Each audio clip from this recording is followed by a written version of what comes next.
নমস্কার, মেঘ পিয়নে চ্যানেলে আপনাদের সকলকে স্বাগত জানাই। আশা করছি সকলে খুব ভালো আছেন, সুস্থ আছেন। আমাদের চ্যানেলে আমরা এখন পুতুল নাচের ইতিকথা উপন্যাসটি পাঠ করে শোনাচ্ছি। লেখায় মানিক বন্দ্যোপাধ্যায়। আজ অন্তিম পর্ব। কুন্দ কাঁদে। কেন শশী দাদা? কেন চলে যাচ্ছেন আমাদের ছেড়ে? সেনদিদির ছেলের ভার লওয়ায় কুন্দর কাজ বাড়িয়াছে। তবু সে শশীর সেবা বাড়াইয়া দেয়। শশী যতক্ষণ বাড়িতে থাকে কোনো না কোনো ছলে কুন্দ বারবার কাছে আসে। ছলছল চোখে শশীর দিকে তাকায়। কত কি বলিতে চায় কুন্দ, সব কথা বলিতে সাহস পায় না। কিরে কুন্দ, কি হলো তোর? কুন্দ বলে, আপনার জন সবাইকে ফেলে চলে যাওয়া কি ভালো শশী দাদা? কেউ কি তা যায় না কুন্দ? সকলে কি দেশে গাঁয়ে থাকে? যারা যায় পেটের দায়ে ধান্দায় যায়। আপনার যাবার দরকার? আর স্নেহের অভাবে এমন হু হু করিতেছে শশীর মন যে কুন্দর একটুকু মমতায় তার মোহ জাগে। মনে হয় আরো একটু মায়া করুক কুন্দ, আরো একটু কাতর হোক। কাতর হইয়াছে গোপাল, একেবারে যেন আধমরা হইয়া গিয়াছে মানুষটা। নিজের বাড়িতে চোরের মতো বাস করে। ভীতু করুণ চোখে তফাৎ হইতে শশীর চাল চলন লক্ষ্য করে। অপরকে জিজ্ঞাসাবাদ করিয়া শশীর মতলবাদীর সন্ধান নেয়।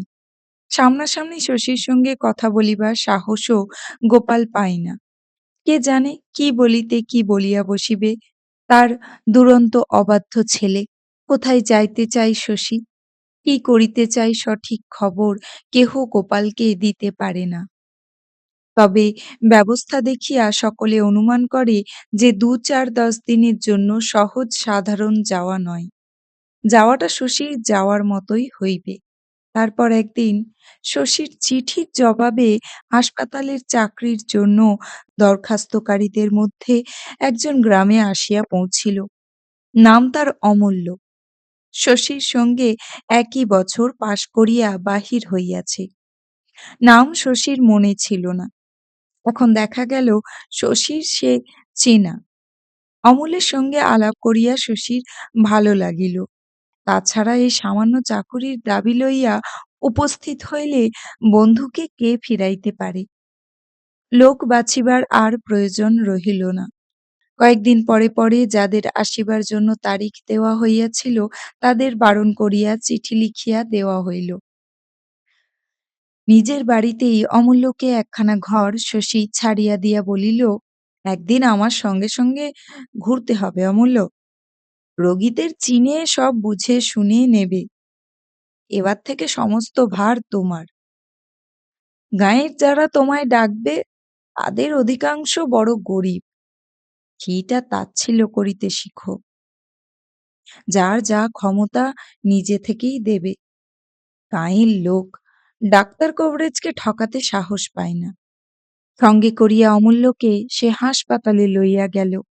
নিজের চেয়ারের পাশে তার জন্য চেয়ার পাতিয়া দিল।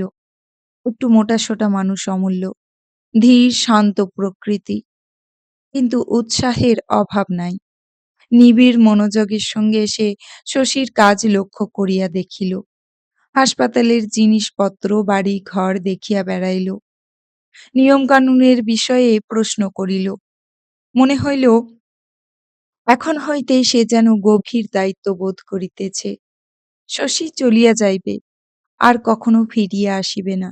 এ কথা শুনিবার পর এখানকার সমগ্র নূতনত্বের অন্ধকারে তার নিজের আলোটি জ্বলিবার অধিকার যেন তার জন্মিয়াছে। একটু সমালোচনাও অমূল্য করিল। এই নিয়মটা এমন হইলে ভালো হইত না শশী?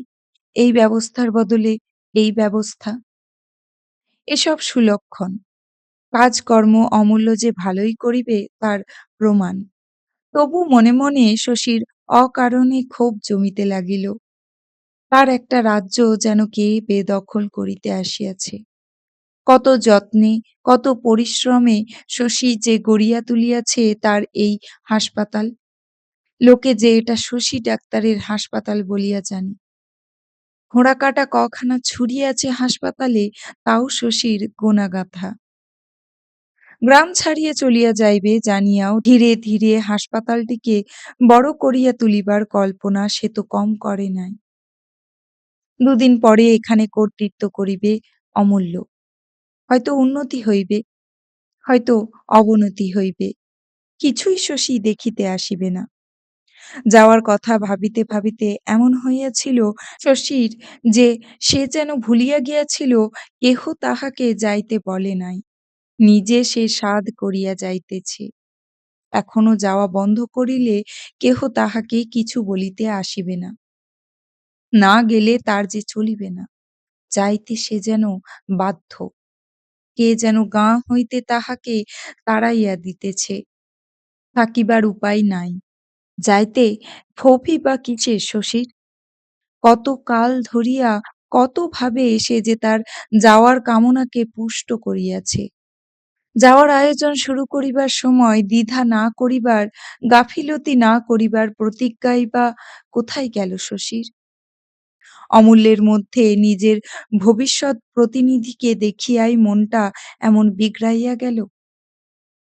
জীবনের বিপুল ব্যাপক বিস্তারের স্বপ্ন দেখিয়া যার দিন কাটিত, এই তুচ্ছ গাওদিয়া গ্রামে এই ক্ষুদ্র হাসপাতালের মোহে আবদ্ধ হইয়া থাকিতে চাওয়ার কথা তো তার নয়।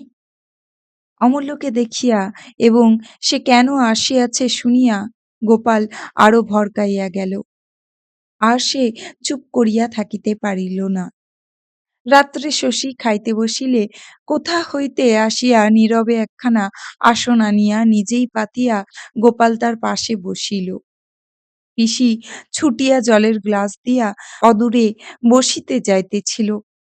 গোপাল বলিল, যা তুই ক্ষান্ত, পাকঘরে বসবি যা। পিসি চলিয়া গেলে গোপাল বলিল, তুমি কোথায় যাবে শশী? শশী বলিল, প্রথমে আপাতত কলকাতায় যাব। গোপাল বলিল, তারপর পশ্চিম টশ্চিম একটু ঘুরে বেড়িয়ে বাড়ি ফিরবে বুঝি? মাসখানেক লাগবে তোমার, না? কলকাতা থেকে বিলেত যাব। বিলেত? মুখে একগ্রাস ভাত তুলিয়াছিল গোপাল, সেটা গিলিতে গিয়ে দম যেন আটকাইয়া আসিল। বিলেত কেন? শিখে টিকে আসব। শশী বলিল। গোপাল ব্যাকুল ভাবে বলিল, তে তো অনেক দিন লাগবে শশী, 2-3 বছরের কম নয়। তোকাল আমি একা পড়ে থাকবো গাঁয়ে? শশী আশ্চর্য হইয়া বলিল, একা পড়ে থাকবেন? না, একা নয়, ঘর ভরা আত্মীয় পরিজন থাকিবে গোপালের, গ্রাম ভরা থাকিবে শত্রু মিত্র। তবু শশী না থাকিলে কি একাই যে সে হইয়া যাইবে? এত বড় ছেলেকে কেমন করিয়া গোপাল আজ তা বোঝায়। এই জগতে আর কে আছে একা গোপালের অন্তর জুড়িয়া? হৃদয় তাহার কি রীতি পালন করিয়াছে গোপাল তা জানে না। এ জগতে একটা মানুষকে সে স্নেহ করিতে পারে নাই, নিজের মেয়ে কটাকে পর্যন্ত নয়, শুধু শশীর জন্য। একা শশীর জন্য উন্মাদ বাৎসল্য আজও বুক জুড়িয়া আছে। গাম্ভীর্য, ধীরতা সব খসিয়া যায় গোপালের। জড়ানো ভারী গলায় সে বলে, কেন যাইবে বাবা? আমার উপর রাগ করে? ওর তো আমি কিছুই করিনি। শশী মৃদু স্বরে বলিল, জীবনের উন্নতি করতে যাব, এতে রাগের কি আছে? একটু ভাবিয়া গোপাল বলিল, 3-4 বছর পরে ফিরে এসে হয়তো আমায় আর দেখতেই পাবি না শশী। 3-4 বছর পরেও সে যে ফিরিয়া আসিবে না, সে বিষয়ে শশী কিছু বলিল না, নীরবে ভাত মাখিতে লাগিল।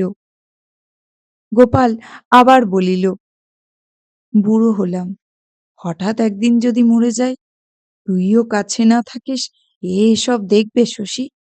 সারা জীবন খেটে খুটে যা কিছু করেছি সব যে ছারখারে যাবে। শশী বলিল, আপনার যাকে খুশি সব দিয়ে দেবেন, এ তো ছেলেমানুষি কথা হলো শশী, রাগের কথা হলো, বলিয়া গোপাল উৎসুক দৃষ্টিতে চাহিয়া রহিল। মিথ্যা আশা। প্রতিবাদ করিয়া কিছুই তো শশী বলিল না। ভিতরে ভিতরে একটা জ্বালা বোধ করিতেছিল গোপাল। কি অদ্ভুত বিকারগ্রস্ত সে সন্তান, যার মনের নাগাল মেলে না। কি হইয়াছে বলুক না শশী, জানাক না ঠিক কি সে চায়। অনেক অধিকার ত্যাগ করিয়া ছেলের ইচ্ছায় গোপাল আজ সায় দিবে, নিজের অনিচ্ছার দিকে একেবারেই তাকাইবে না। উপযুক্ত হইয়াছে, অবাধ্য হইয়াছে ছেলে। কি আর করিবে গোপাল, নীরবে সবই তাহাকে সহিতে হইবে। এই ধরনের কথা কিছু শশীকে সে বলে। তার কথায় এক প্রকার অদ্ভুত মিনতি ধ্বনিত হইতে থাকে। কি উগ্র ক্রোধ আর নিদারুণ ভয় আর গভীর দুঃখ মনের মধ্যে চাপিয়া রাখিয়া গোপাল কথা বলিতেছে বুঝিতে পারিয়া নিজেকে বড় বিপন্ন বোধ করে শশী। তবু ধরাছোঁয়া সে দেয় না। পিতা পুত্রে কি আজ শুরু হইয়াছে বুঝিতে কাহারও বাকি থাকে নাই। ঘরে ঘরে দরজা জানালার আড়ালে জড়ো হইয়া সকলে ওঁত পাতিয়া আছে। চড়া গলায় এদের কথা শুরু হইলে প্রাণ ভরিয়া শুনিবে। বাড়ির একটা অস্বাভাবিক স্তব্ধ আবহাওয়া স্পষ্ট অনুভব করা যায়। কখন ঝড় উঠিবে ঠিক নাই। ঝড় উঠিল সম্পূর্ণ অন্য দিক দিয়া। হঠাৎ সেনদিদির ছেলেকে কোলে করিয়া কোথা হইতে কুন্দ আসিয়া দাঁড়াইল। বলিল, খেয়ে উঠে একবার দেখবেন তো শশী দাদা, গাটা বড় গরম বোধ হচ্ছে। শশী মুখ তুলিল না, কথা বলিল না। গোপাল বাঁ হাত বাড়াইয়া উদ্বিগ্ন কণ্ঠে বলিল, জ্বর হয়েছে নাকি? দেখি, দেখ তো শশী, একবার হাত দিয়ে। জ্বর মনে হচ্ছে। শশী নিঃশব্দে ভাত ফেলিয়া চলিয়া গেল। জ্বর হয়েছে কি না দেখিবার জন্য অতটুকু শিশুর গায়ে একবার হাত দিবার অনুরোধ। তার জবাবে অমন করিয়া উঠিয়া গেলে যে কাজের মানে গোপালের মাথাতেও ঢোকে বইকি। কুন্দর বিস্মিত দৃষ্টিপাতে লজ্জায় গোপালের গায়ে কাঁটা দিয়ে ওঠে। অভ্যস্ত গলায় হুংকার দিয়া কুন্দকে বলে, দূর হ, সামনে থেকে দূর হ হারামজাদি। বিনা দোষে এমন গর্জন কুন্দ সহিতে পারে না। প্রথমে সে বিহ্বল হইয়া গেল, তারপর কাঁদিতে কাঁদিতে চলিয়া গেল নিজের ঘরে। দেখিতে দেখিতে বাড়ির কৌতূহলী মেয়েরা সেখানে গিয়া হাজির। কিছুদিন হইতে এ বাড়ির কাণ্ডকারখানায় সকলে ভ্যাবাচ্যাকা খাইয়া যাইতেছে। সাহসী কুন্দই সম্প্রতি কর্তাদের একটু নেক নজরে পড়িয়াছিল। আজ তার দুর্দশায় সকলে অল্প বিস্তর খুশি ও আশ্চর্য হইয়া গেল। কেন রে কুন্দ, বকলো কেন রে তোকে? কুন্দ কি সহজে সে কথা ফাঁস করে? ফোঁস ফাঁস করিয়া সকলকে এসে চলিয়া যাইতে বলে। কেন বিরক্ত করছো আমায়? অনেক তোষামোদে একটু ঠান্ডা হয় কুন্দ। তারপর গোপালের রাগের কারণটা ব্যক্ত করে। বলে, আমার যেমন পোড়া কপাল, দিদির ও ছেলেটাকে শশীদার সামনে নিয়ে যেতে কতবার মামা বারণ করেছে। তা কথাটা একদম ভুলেই গেলাম। সাধাসিধে মানুষ বাপু আমি, ওসব ঘুর প্যাঁচের কথা কি ছাই আমার মনে থাকে? সকলে বলে, ভালো কুন্দ, ও ছেলেকে আনার পর থেকে বুঝি শশী এমন রেগে আছে, বাপের সঙ্গে কথা কয় না, বিবাগী হয়ে বেরিয়ে যাবে বলে। নয়তো কি? কুন্দ বলে। একটু হাসে কুন্দ। কে জানিত তলে তলে এমন বাঁকা মন আমাদের ঠোঁটকাটা কুন্দর। বলে, এই ছেলেটাকে নিয়ে বাপ ব্যাটার কত কি চলেছে, তোমরা কি জানবে, টের পাই আমি। কি হয় দেখবার জন্যই তো দুজনে একত্তর খেতে বসেছে থেকে ছেলেটাকে নিয়ে গেলাম। অমন গাল খাবো তা ভাবিনি ছোট মামি। আর এখনই হয়েছে কি, একে নিয়ে কি ভীষণ কাণ্ড হয় দেখো। যেমন তেমন মায়ের ছেলে তো নয় এ, তার উপরে মাই খাচ্ছে তোর। না রে কুন্দ, ও ছেলে দেবেই তো ঘরে আগুন। জ্বর বোধহয় একটু হইয়াছিল ছেলেটার, গোলাপি বর্ণ তাহার আরো লালিম হইয়া গিয়াছে। তাকাইলে চোখ ফেরানো যায় না, এমন আশ্চর্য সুন্দর শিশু। তাকে কেন্দ্র করিয়া এক বাড়িতে এত বড় একটা ঝড় উঠিবার উপক্রম হইয়াছে, এ যেন বিশ্বাস করা যায় না। কুন্দর চারিদিকে সমবেত মায়েরা দুর্ভাগা ছেলেটাকে ঈর্ষা করে, বাৎসল্য ব্যাকুলও হয়। এর সঙ্গে এক বাড়িতে বাস করিতে চাহে না। কি কঠোর মনটা শশীর, স্নেহলেশ শূন্য অন্তঃকরণ। সেদিন রাত্রে বিনিদ্র গোপাল কি সব ভাবিল সেই জানে। পরদিন সকালে কুন্দকে সে চালান করিয়া দিল তার খুড়শ্বশুরের বাড়ি রাজতলায়। সঙ্গে গেল তার স্বামী পুত্র এবং সেনদিদির ছেলে। কাজটা করিয়া গোপাল যেন অনেকটা নিশ্চিত হইল, রাগের কারণ দূর হইল। আর তো শশীর রাগ থাকিবে না। সেনদিদির ছেলে পৃথিবীতে আসিয়াছে বলিয়া শশী রাগ করে নাই, তাকে বাড়িতে আনা হইয়াছে বলিয়া সে গৃহত্যাগ করিয়া যাইতেছে। এ অন্যায় আবদার শশীর অসঙ্গত ব্যবহার। তবু মাথা নিচু করিয়া গোপাল যখন তাহার অভিযোগের প্রতিকার করিল, বাড়ি ছাড়িয়া যাইতে কি আর শশী পারিবে? পরের মুখে খবরটা ঠিকমতো শশীর কানে পৌঁছবে না আশঙ্কা করিয়া চোখ কান বুজিয়া নিজেই গোপাল তাহাকে শোনাইয়া দিল। বলিল, কুন্দকে আজ শ্বশুর বাড়ি পাঠিয়ে দিলাম শশী। শশী বলিল, রাজতলায়?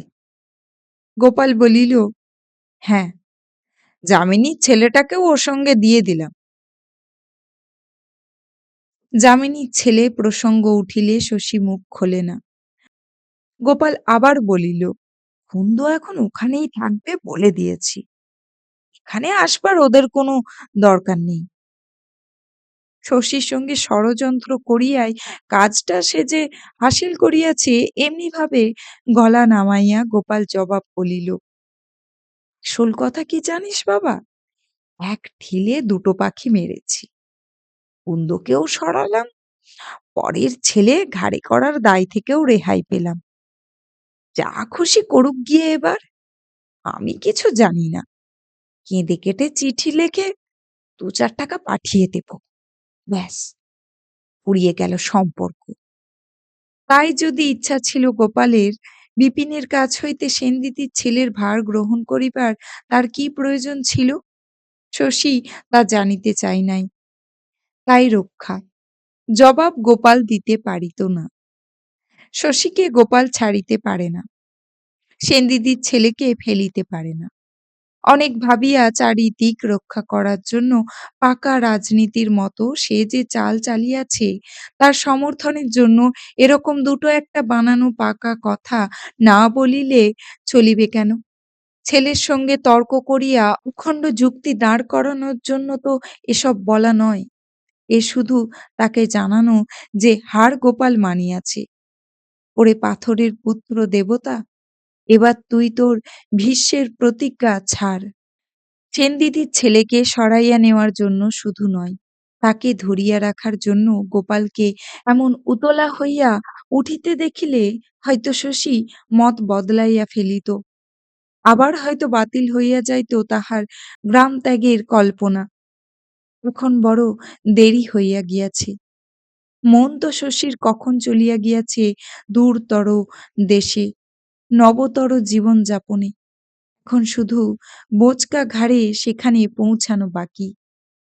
তাও ২-৪ দিনের মধ্যেই ঘটিবে। সারাদিন গোপালের নিশ্চিন্ত প্রফুল্ল ভাব শশীকে পীড়া দিল। সে বুঝিতে পারিল গোপাল ধরিয়া লইয়াছে, তাদের মধ্যে সমস্ত গোলমাল মিটিয়া গিয়াছে। দিনগুলি অতঃপর যেমন সহজভাবে কাটিতেছিল তেমনি ভাবে কাটিতে থাকিবে। এমন একটা জটিল ব্যাপারের এত সহজে মন মতো পরিণতি ঘটিবে, গোপালকে ইহা বিশ্বাস করিতে দেখিয়া আশ্চর্যও শশী কম হইল না। তার কাছে কি প্রত্যাশা করে গোপাল? এমন আকুল আগ্রহে কেন সে তাকে ধরিয়া রাখতে চায়? মতে তাদের কখনো মিল হইবে না। প্রতিদিন খিটিমিটি বাঁধিবে। স্নেহ, মমতা, শ্রদ্ধা, ভক্তি পাহাড়কে চাপা দিয়া স্তূপাকার হইয়া উঠিবে অশান্তির হিমালয়। তবু শশীকে গ্রামে বসিয়া এই আত্মবিরোধময় সংকীর্ণ জীবন যাপন করিতে হইবে। এত বড় বিপুল পৃথিবী পড়িয়া থাকিতে তাদের দুটি বিরোধী ব্যক্তিত্বকে অর্থহীন অব্যবহার্য স্নেহের মোহ আশ্রয় করিয়া থাকিতে হইবে এই ক্ষুদ্র গৃহকোণে। সেনদিদির ছেলেকে বাড়িতে আনার জন্য মনে মনে শশীর যত বড় আঘাতই লাগিয়া থাক, গৃহত্যাগের কারণ হিসাবে আজ তা বহু গুণে তুচ্ছ হইয়া গিয়াছে। গ্রাম ছাড়িয়া যাইতে যে গভীর দুঃখ জাগিয়াছে শশীর মধ্যে, ও ধরনের মানসিক বিতৃষ্ণার অজুহাত তার কাছে খাটানো চলে না। আরো বড় লোভ, আরো বড় আকর্ষণ দরকার। অথচ গোপালের পক্ষে তা ধারণা করাও অসম্ভব। শশী চলিয়া গেলে তার যাওয়ার ওই একটি কারণের কথাই গোপাল জানিয়া রাখিবে, সেনদিদির ছেলেকে বাড়ি আনা। শীতলবাবু ডাকিয়াছিলেন। অমূল্যর সঙ্গে সন্ধ্যার পর শশী তার বাড়ি গিয়াছিল। অমূল্যকে জল-টল খাওয়াইয়া শীতলবাবু সকাল সকাল ছাড়িয়া দিলেন। শশীকে ছাড়িলেন রাত্রির আহারের পর, অনেক রাত্রে। শীতলবাবু আর এক বিপদ হইয়াছে শশীর, দুবেলা ডাকেন, আর গেলেই কথায় কথায় পাগল করিয়া তোলেন শশীকে। বাড়ি ফিরিয়া শশী দেখিল আহারের স্থানে পাশাপাশি দুখানা আসন পাতা আছে, এবং যে গোপাল ৮টায় খাইতে বসে সে আজ তার প্রতীক্ষায় ১১টা পর্যন্ত না খাইয়া বসিয়া আছে। এত দেরি করলে যে শশী? চট করে মুখ হাত ধুয়ে এসো, বসে পড়ি আমরা। শশী বলিল, আপনি বসুন, আমি খেয়ে এসেছি। শীতলবাবু না খাইয়ে ছাড়লেন না। গোপাল ক্ষুণ্ণ হইয়া বলিল, আজ রান্নার একটু আয়োজন করতে বলেছিলাম বাবা। ভাবলাম পরের ছেলে একটি বাড়িতে এসে আছে, আজ বাদে কাল চলে যাবে, দিন একটু আয়োজনপত্র করি, খাওয়াই। তুমি খেয়ে আসবে বাইরে থেকে, তা জানতাম না। শশী জিজ্ঞাসা করিল, পরের ছেলে কে? গোপাল বলিল, অমূল্যবাবুর কথা বলছি। আহা, ডেকে ডুকে এনে চলে যেতে বললে বড় লাগবে বেচারির মনে। শশী বলিল, অমূল্য চলে যাবে কেন? ওকেই তো হাসপাতালে কাজ দেওয়া হয়েছে। গোপাল সভয়ে বলিল, তুই থাকলে ও আবার কি করতে থাকবে শশী? হ্যাঁ, আমি পরশু রওনা হব ভাবছি। শশী বলিল, পরশু? গোপালের মুখে আর কথা ফুটিল না। শশী ঘরে চলিয়া গেলে সে একেবারে বাহিরের দাওয়ায় গিয়া অন্ধকারে কাঠের বেঞ্চিটাতে বসিয়া রহিল। একজন মুন্সি দাওয়ায় শয়নের আয়োজন করিতেছিল। সে এক ছিলুম তামাক সাজিয়া দিল গোপালকে। তারপর মনিবের সামনে শুইয়া পড়িতে না পারিয়া বিছানো চাটাইটির উপর উবু হইয়া বসিয়া শ্রান্তিবশত জোরে একটা নিঃশ্বাস ফেলিল। আজ আবার ব্রহ্মচারীকে মনে পড়িতেছে গোপালের। সেনদিদির মৃত্যুর পর মনে যে গভীর বিষাদ ও বৈরাগ্য আসিয়াছিল। ব্রহ্মচারীর মুখে নীরস আধ্যাত্মিক কাহিনী শুনিতে শুনিতে এক আশ্চর্য উপায়ে তার ঘোরটা কাটিয়া গিয়াছিল। আজ বড় অবসন্ন মনে হইতেছে নিজেকে। বিচিত্র কাণ্ডকারখানা ভরা দীর্ঘ জীবনটা আজ অকারণ, অর্থহীন মনে হইতেছে। কোনো কাজেই লাগিল না। শশীর জন্মের দিনটি হইতে তারই পানে চোখ রাখিয়া কত কল্পনাই গোপাল করিয়াছে, যার ডগাটি আকাশে ঠেকিয়া প্রায় হইয়াছে আকাশ কুসুম। লেখাপড়া শিখিয়া এই কি রীতিনীতি শিখিয়াছে শশী? বাগান, বাড়ি, জমিজমা, ধন সম্পদ, আত্মীয় পরিজন, এত সব যে গোপাল একত্র করিয়াছে, এ কি তার নিজের জন্য? তার আর কতদিন বাকি? এসব তুচ্ছ করিয়া শশী যদি চলিয়া যায়, সমস্ত জীবনটাই গোপালের ব্যর্থ হইয়া যাইবে যে। তো রাত্রে সে একবার অমূল্যের ঘরে যায়, অমূল্যকে জাগাইয়া বলে, একটা কথা শুধোই বাপু তোমাকে, শশী পরশু চলে যাবে আমায় যে বলেনি। রাত দুপুরে ঘুমন্ত মানুষকে তুলিয়া গোপালের এই কৈফিয়ত দাবি করা অমূল্যকে ভড়কাইয়া দেয়। সে বলে, আমি জানতাম না, কবে যাবে শশী আমায় কিছু বলেনি। গোপাল অসন্তোষের সুরে বলে, আর সব বললে, এ কথাটা বললে না? কি যেন মতলব ছিল বাপু তোমার, তাই গোপন করছিলে। অমূল্য জিভ কাটিয়া বলে, আগে না, সে কি কথা? গোপাল বলিল, সে কি কথা? আমার ছেলে দেশছাড়া হবে চিরকালের জন্য, আর তুমি তার জায়গায় জেঁকে বসবে। বড় ভালো মতলব তোমার। ওটো দিকে বাপু সুখসজ্জা ছেড়ে জিনিসপত্র চুপি চুপি গুছিয়ে নাও, তারপর চলো আমরা বিদেয় হই। ডাকাতের মতো দেখায় গোপালকে, খুনি দাঙ্গাবাজের মতো শোনায় তার কথাবার্তা। অমূল্যের ঘরে যে বিচিত্র নাটকীয় কথোপকথন চলে, কিছুই শান্ত শশীর চেতনায় পৌঁছায় না। জীবন সম্বন্ধে যে অমন তীব্রভাবে সচেতন, সে হইয়া থাকে পুতুলের মতো চেতনাহীন। তাকেই বাৎসল্য করে বলিয়া মধ্যরাত্রে গোপাল আজ যে বিচিত্র দৃশ্যের অবতারণা করে, যেসব অদ্ভুত কথা বলে, তা দেখিলে ও শুনিলে একটা অভিজ্ঞতা জন্মিয়া যাইত শশীর। চাপা গলায় খানিকক্ষণ অমূল্যের প্রতি তর্জন গর্জন করিয়া গরম মাথাটা বোধহয় একটু ঠান্ডা হয় গোপালের। সে ঘরে যায়। পরদিন খুব ভোরে শশীকে এসে ডাকিয়া তুলিল। শশী উঠিয়া দেখিল মুন্সির মাথায় বাক্স বিছানা চাপাইয়া কোথায় যাইবার জন্য গোপাল প্রস্তুত হইয়া আছে। গোপাল সহজ ভাবেই বলিল, পরশু তোর যাওয়া হয় না শশী, আমি আজ বাবার কাছে কাশী যাচ্ছি, 7-8 দিন আশ্রমে থাকবো। একজনের বাড়ি না থাকলে চলবে না। আমি ফিরে এলে যা হয় করিস। শশী বলিল, হঠাৎ কাশী যাবেন কেন? গোপাল পাল্টা জবাব দিয়া বলিল, হ্যাঁ রে শশী, চিরকাল সংসারে হাঙ্গামা নিয়ে হয়রান হয়ে এলাম। এখন তোরা বড় হয়েছিস, মন টন ব্যাকুল হলে 7টা দিনের ছুটিও পাবো না। এতটুকু আশাও তোদের কাছে আমার করা চলবে না? শশী মৃদু স্বরে বলিল, তা বলিনি, কোথাও কিছু নেই, হঠাৎ যাচ্ছেন তাই জিজ্ঞাসা করলাম। কাল তো কিছু বলেননি আমাকে।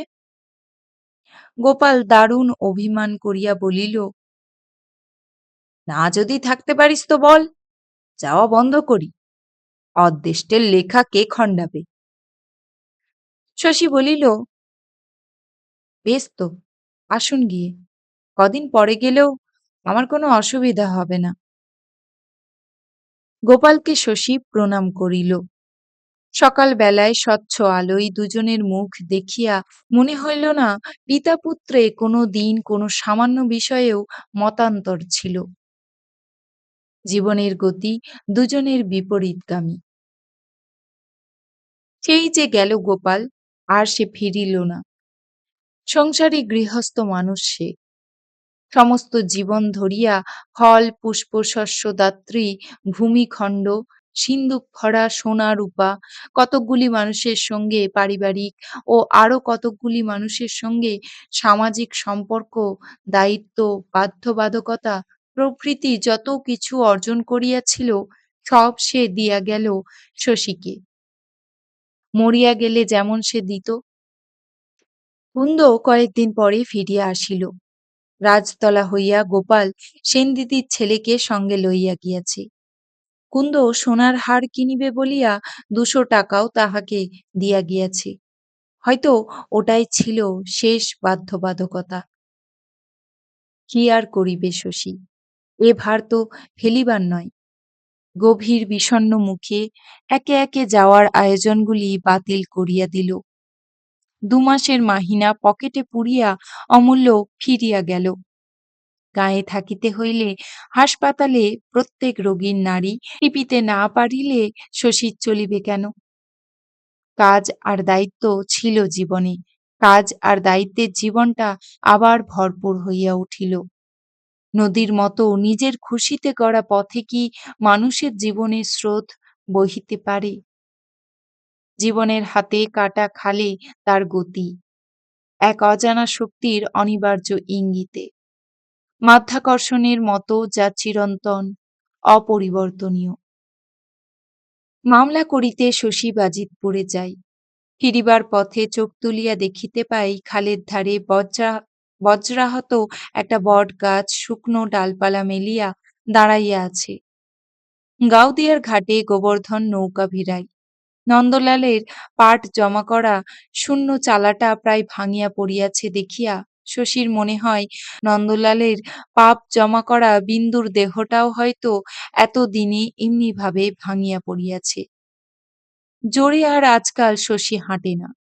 মন্থর পদে হাঁটিতে হাঁটিতে গ্রামে প্রবেশ করে। গাছপালা, বাড়িঘর, ডোবা পুকুর জড়াইয়া গ্রামের সর্বাঙ্গ সম্পূর্ণ রূপের দিকে নয়, শশীর চোখ খুঁজিয়া বেড়ায় মানুষ। যারা আছে তাদের, আর যারা ছিল। শ্রীনাথের দোকানের সামনে বাঁধানো বকুলতলায় কায়েতপাড়ার পথে যামিনী কবিরাজের বাহিরের ঘরে হামানদিস্তার ঠক ঠক শব্দ শশী আজও শুনিতে পায়। এ বাড়ির মানুষের ফাঁক মানুষ পূর্ণ করিয়াছে। যাদবের বাড়িটা শুধু গ্রাস করিতেছে জঙ্গলে। পরাণের বাড়িতেও এখনো লোক আসে নাই। তার ওপাশে তালবন। তালবনে শশী কখনো যায় না। মাটির টিলাটির উপর উঠিয়া সূর্যাস্ত দেখিবার শখ এ জীবনে আর একবারও শশীর আসিবে না। আপনারা এতক্ষণ শুনছিলেন মানিক বন্দ্যোপাধ্যায়ের পুতুল নাচের ইতিকথা। আজ অন্তিম পর্ব ছিল। গল্প পাঠ ভালো লাগলে লাইক, শেয়ার অবশ্যই করবেন। এতে আমাদের কাজের উৎসাহ বাড়ে। আর এরকম আরো গল্প শুনতে আমার চ্যানেলটি মানে মেঘ পিয়নের চ্যানেলটি অবশ্যই সাবস্ক্রাইব করে রাখবেন। নিজে ভালো থাকবেন, সকলকে ভালো রাখবেন। ধন্যবাদ।